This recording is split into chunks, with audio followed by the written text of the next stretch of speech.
Okay, my friends, we're going to continue. We're coming to the end of the race. Today, I'm going to change over and start talking about the astral ascension ceremony that Swami wrote. So let's pray, and then we'll begin.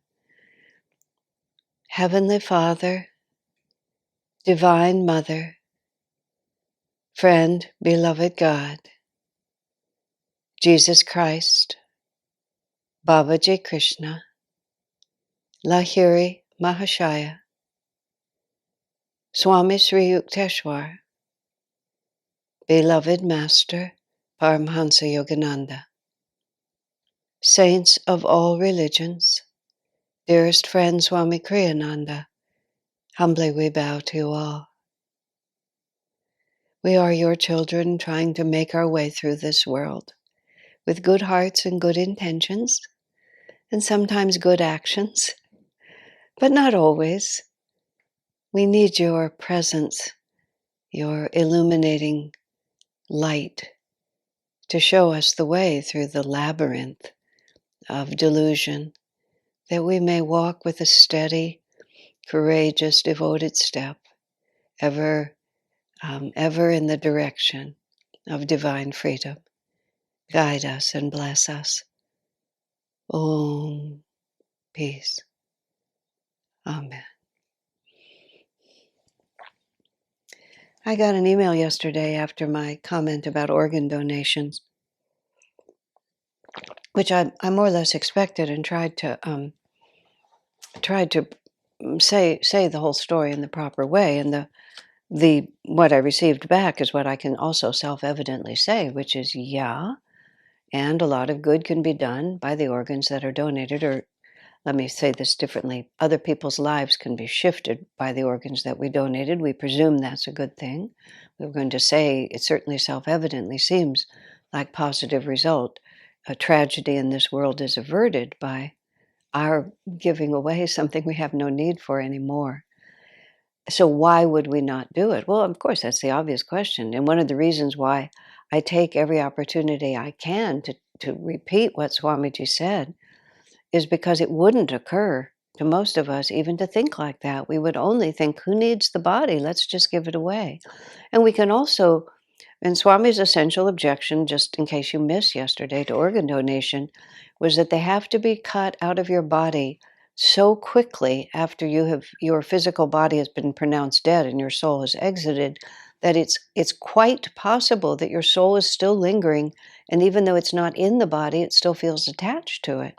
And when the surgeons rush in and start cutting you to pieces, it could be extremely disconcerting for the soul, because it still may think that's my body.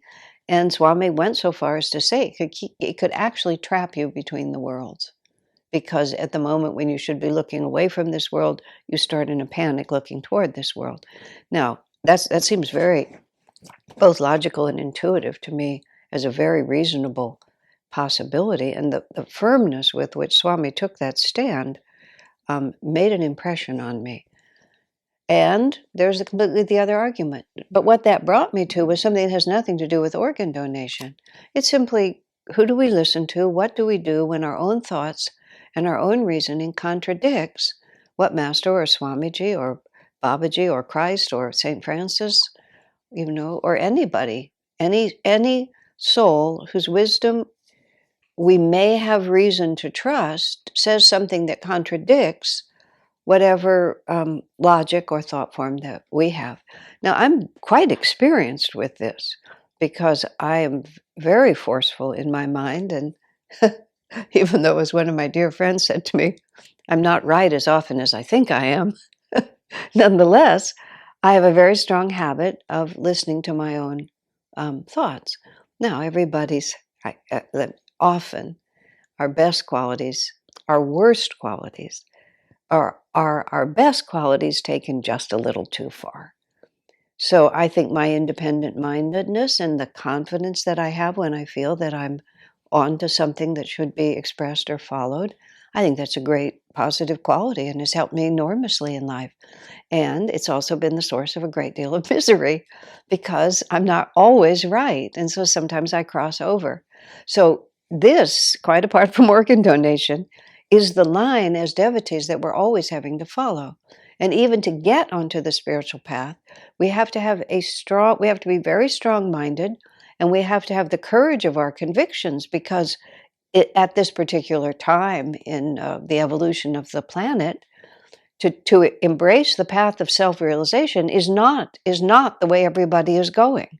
It's not everybody's way to be a disciple of Master and a devotee of Ananda. I mean, there's just I think of us sometimes as one pat of butter spread over the entire globe. I mean, that's about how thick the number of us is. We're pretty proud of ourselves. We're a nice little group, but we're tiny. And even to think about this path, you have to have a lot of courage of your conviction. And that creates a certain challenge, delightful challenge, when you enter a path of discipleship, in which suddenly there is recognized wisdom that is often not comprehensible or not immediately comprehensible by the processes that have served me so well and brought me to this point. And that's the delicate edge. And it becomes this constant interplay. And Swamiji is an interesting player in all of that, because he's not on the planet now. So for all of you who are following it later without ever actually having been in his company, as some of us were, which is a very appropriate destiny, or else you would have been born at a different time.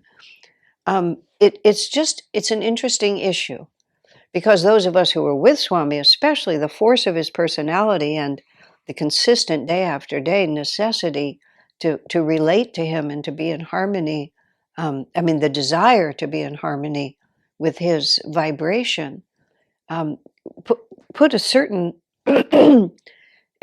put a certain necessity on us to take him seriously. And even if his reasoning was not obvious, it was also not possible to reject it. That's what I found. I found when I came to Swami, he often said things that made no sense to me. And he often made what I considered at the time sweeping generalizations. Later on, in a different context, he drew a distinction between a generalization and a statement of the essential quality of something, which is quite different. A generalization is trying to say everybody is like this. And he would get objections from people who would say, but I know a lot of exceptions to that. And Swami was not trying to say, that 52% or 87% of the people are like this.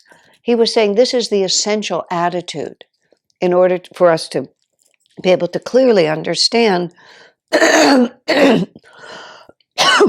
what the choices in front of us are.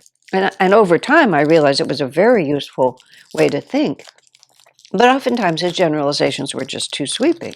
And I myself, I just found it impossible. I couldn't go with what he said. Or he would just make a very strong statement about which I knew nothing, but I didn't immediately resonate with it. And I've often described that I put all such things on a mental shelf, sort of out of the center of my way of thinking.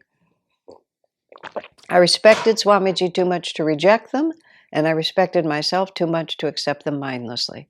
So I was just caught betwixt and between, so I put them aside. And over the course of years, and I really have tried to think about this, I can't think of a single thing that he said that didn't turn out to be true.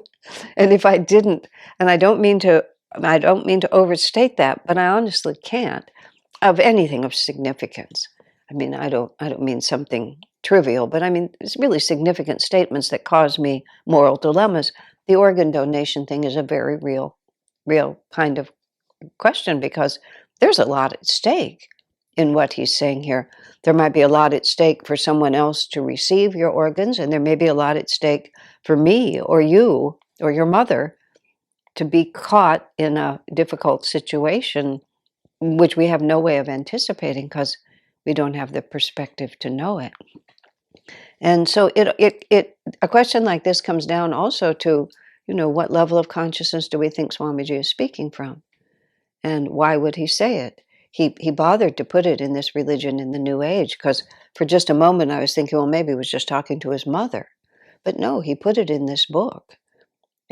He made it a public statement. He warned people about the hazards of doing that. I mean, that meant it was pretty important to him.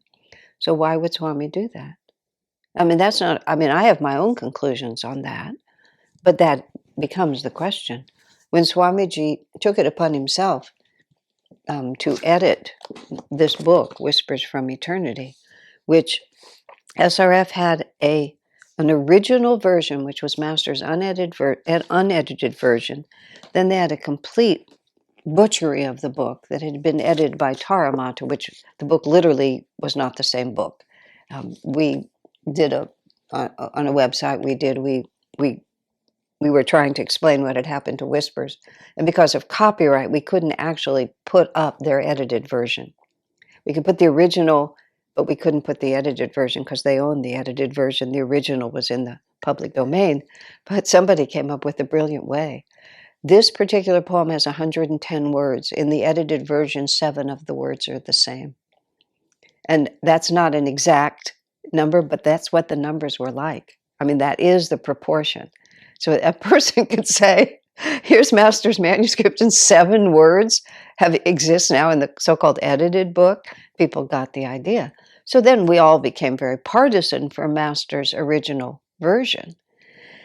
And because it was in the public domain, Crystal Clarity, which is Ananda's publishing company, was going to put out our own version of Whispers. And they, just as a courtesy, they sent the galleys because it was already completely done. The printing date was set. The delivery date to the bookstores were set. This was in the days when all of that was the way things were done. And they sent the galleys to Swami just as a courtesy. Swami starts looking through the galleys, and he just said, Master wants me to edit this. And this is a story that I tell in Light Bearer. But over the course of a long weekend, Swami edited the entire book. And I happened to be there because I tend to helicopter in at odd moments. And I don't mean literally, but that's karmically. I seem to I tend to be airdropped, into some country, into some situation, usually when he needs a manuscript typist, which he did. So he worked and I typed. And he created, and I hold it up again, this version of Whispers from Eternity. And he was very careful. He did not polish this book like he usually polishes his books, because he said, if I did, the vibration would change from Master's to mine, and this is Master's book. So he actually only went through this twice. And he only really went through it once, and the second time was just lightly, because he said, Master just told him what he wanted changed. It was a very unusual project for Swami. Many people were quite upset, and some still to this day boycott that book because they want Master's original. But it's not about whether or not you like one version or another. It's whether, when Swami says, Master wanted me to edit this, you believe that Master wanted him to edit it. So that's what it always comes down to. Everything is about faith. Everything is about discipleship. Everything is about who do I believe and why do I believe it? And I'm not advocating. I'm sharing what I'm saying, but I'm not advocating because it's just simply not the kind of thing that one can advocate for. It's because if I persuade someone, then the next person will persuade them in another direction. It has to be what you yourself know and feel. So I feel, because Swami was so strong about the organ donation, and every yogi I know would think about donating their organs, because who cares about your body at that point? Let me, use it to do some good. But Swamiji was so strong, so every time I have a chance, I say it, not because I'm advocating, but because that's my job. My job is to pass on as much as I can of what I understand of what Swamiji said, so that you can then do with it as you wish. So the fact that there's another point of view easily on that issue is interesting, and I did my best to acknowledge it, but it isn't really the point of why I'm bringing it up. I'm not bringing it up so that you will or won't donate your organs. I'm bringing it up because isn't it interesting that Swami had such a strong point of view about that? Now, I want to finish this with just by reminding you of something Swami himself said. When he arrived at Master's ashram, After 5 days and nights on the bus and having just read autobiography and never even having heard the words guru, karma, all of that before the week before. The week before, what he was now doing with his life was just completely unanticipatable. And yet suddenly there he was, absolutely leaving everything behind, going in this wholly new direction. And he just didn't know anything about anything. When Master asked him if he liked the autobiography of a yogi and Swami, the book, and Swamiji just talked about how the extraordinary life-changing power of it, Master said, that's because it has my vibrations. Swami said he thought of Master standing on some little electric plate that would cause his body to shake. It just, like the word vibrations was, he didn't have any idea even what that word meant. I mean, as I said, vibrator was something that you stand on and it makes your body shake. But he knew it had a living power to transform his life. Literally physically dizzy often during those first weeks when he was living in the ashram because everything had turned upside down. And at the time, the ashram was a little less than entirely focused. And so much of what went on and was spoken about was Master's teachings, but there was also a certain eclectic element and many other things were brought into the story. But Swami had no capacity to discern from completely wacky ideas that came from, that had been channeled from the Pleiades and something that Master had said that Sunday at Sunday service. He had no point of reference because all of it sounded equally unpredictable and unexpected. So his only way of dealing with things was he would say, did Master say that? And if Master had said it, it didn't really matter whether it made any sense to Swami. He couldn't reject it. If it had been channeled from the Pleiades, he didn't have to take it so seriously. He might take it seriously because it might have been, who knows, but he didn't have to. So at the same time, though, Swamiji was exceedingly strong-minded, and even when he said to Master, I want to be your disciple, Swami describes that as something he never imagined he would say to another person. I mean, it wasn't only unlikely, it was unthinkable, because Swamiji was very powerful in himself, which is, of course, what gave him the capacity at the age of 22, when his parents were on their way to Egypt or in Egypt, to leave everything behind without telling anyone and just go off to California to be with a guru in 1948. You have to get the whole picture in your mind there.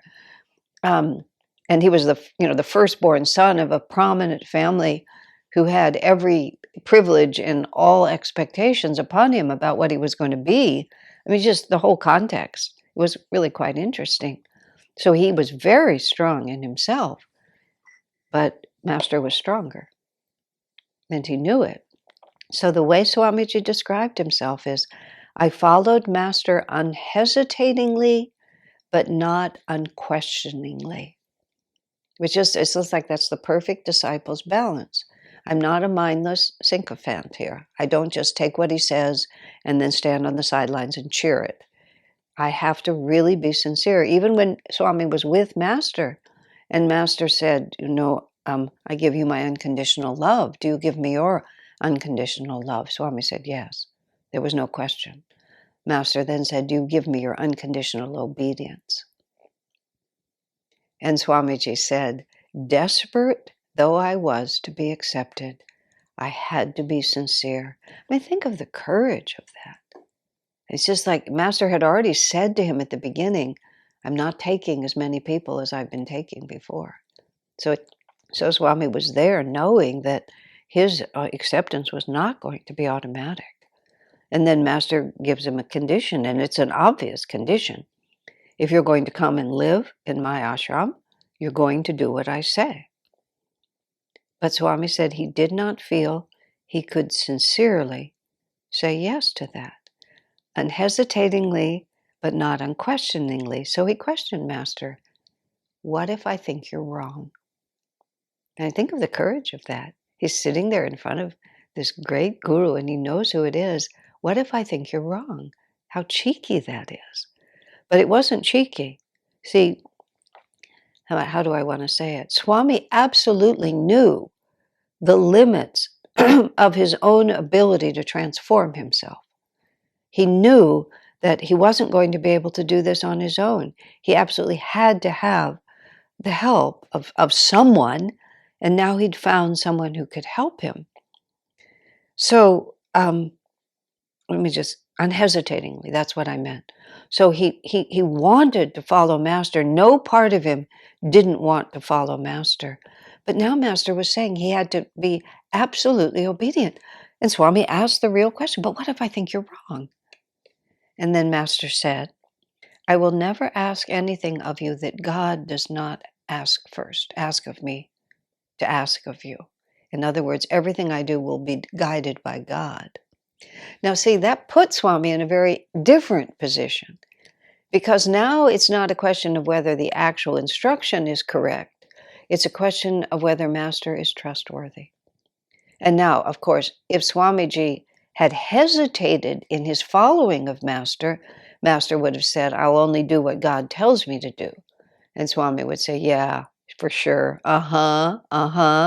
Yeah, like, how could I know that you're going to do that? That's easy for you to say. I mean, those would be all the natural things to think, because that really wasn't an answer. That was an answer saying, Master saying, this is who I am. And on that level, Swami had no questions. He'd recognized Master from Autobiography of a Yogi. He'd felt his presence. He felt his presence there, so that he was unhesitating in his discipleship.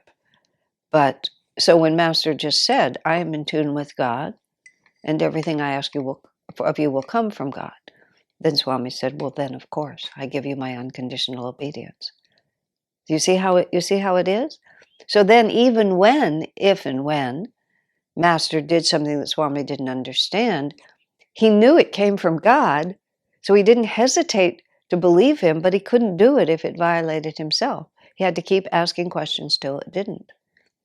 With Swamiji, myself, because I was that kind of person also, and I was incredibly, I think the actual word is stupid, is the only word I can think of to use. You know, you're doubly ignorant. You don't know what you're ignorant of. So you think you're operating according to something that makes sense because it always made sense before, and you haven't noticed that the entire construct of your life has shifted and the habit is there.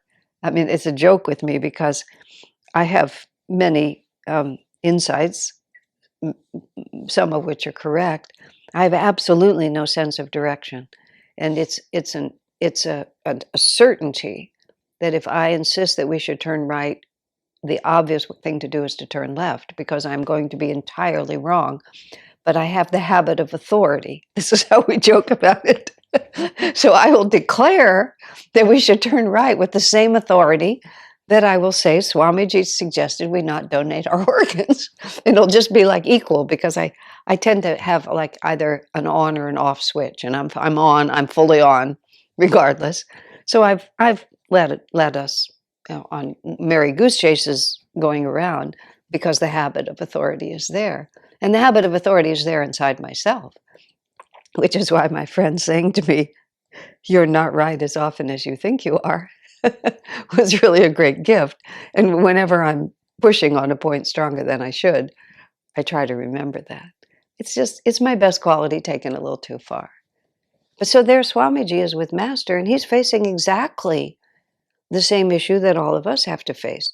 Now, some of us, and I put myself in this category, I have unhesitating faith in Swamiji, and it's a past life samskar. There's just no, you can't really quantify it, because I made that decision in the first 1 minute when he walked into the room. He hadn't even spoken.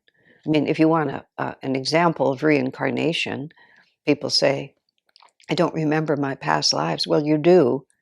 I mean, I can certainly use that example, and I have several other examples where profound lifelong connections were formed in a matter of a few minutes. And you might have questioned it when it happened, but I've lived long enough to have had many of those verified over decades. And just what I felt in the first few minutes is what I feel today. It's exactly the same. That's what happened with Swami. It was an unhesitating understanding that this was the pole star. And I was looking for the pole star. It was standing in front of me. So I've had to play the game. I've had to play the game of, but it doesn't make any sense to me. But why would you say something like that? But that seems nuts. That seems judgmental. That seems a sweeping generalization.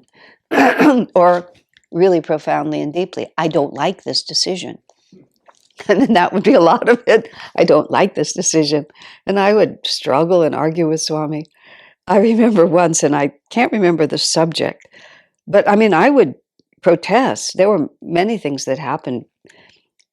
Changes. When Swamiji changed, for example, the way that we did the festival, that instead of having all the light bearers hold a candle and do the arati, he wanted only one light bearer to hold the candle.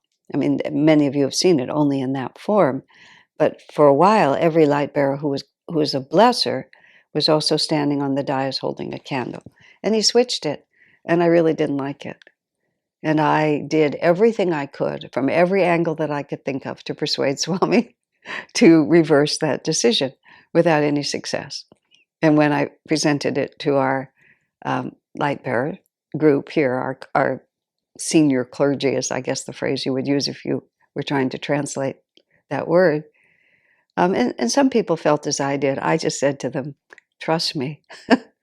I did everything I could to change his mind, and he wouldn't change his mind. So this is what we're going to do now. And it was like I just accepted it. He'd heard my point of view. It had validity, but he didn't accept it. So that was the end of it. I questioned, but now I unhesitatingly follow. It wasn't a major decision, but there it was. But because of that attitude, I remember I was on the phone with Swami once, and I no longer remember what the issue was. But finally, he was rarely impatient with me. That he might have been impatient is quite probable, but he rarely gave in to his impatience. He humored me, for which I am deeply grateful. But on this particular occasion, he finally said, Asha, you always agree with me in the end, so why don't you just be quiet for a while and think about it? And I did. I took that to heart, and I tried to be a little less vocal when I knew I wasn't going to win. Win, meaning that he wasn't going to be persuaded to another point of view. Because it needs to be said also that on many occasions, Swami was persuaded to another point of view. Sometimes not immediately, but it wasn't as if he was infallible and was always speaking like the Pope, with infallibility. He never asked that of us. But he was also strong-minded, and he wouldn't change his mind just because we objected. But sometimes eventually he would change his mind. Speaking of the festival, the song, The Thunder of Om, in which every line repeats, I think, and then we had to sing the whole thing 2 or 3 times through. And we all thought it was too long. And I was commissioned on several occasions to try to persuade him that it was too long. And his response was, I think the festival's just fine the way it is. And I tried more than once over a number of years to try to get that point in without ever any success. And then one day he was in the house. As it happens, he was in the house here. And we were talking about whether the festival was a little too Christian for Indians, for India. And then Swamiji shifted it a little bit. For those of you familiar with it, the last lines about Jesus, God being present in everyone, that was added. And it was Swami's response to the idea of making it a little more universal. But in that conversation, I said, well, while we're making changes in the festival, don't you think that the Song of Om is a little too long? And Swami said, yes, of course it is. We should definitely sing it less often. So that's the reality of it. I never was persuaded by his point of view. I continued to question it, and then eventually he shifted his mind. Now, I was just the instrument of it. There were other people in the room literally cheering me on when I said that, and there was a kind of like a silent high five. But I'm saying all that, I hope you understand this in the right way. Swami was wonderfully flexible, open-minded, kind, not at all authoritarian, but all of Krishna's soldiers look like Krishna. The fact that all of us are so strong-minded and stubborn is because we came by it honestly. And it always has to be, it's always a razor's edge, a balancing act we're walking. So we haven't gotten anywhere to how to say goodbye to your loved ones because that point seemed worth digressing. So God bless you.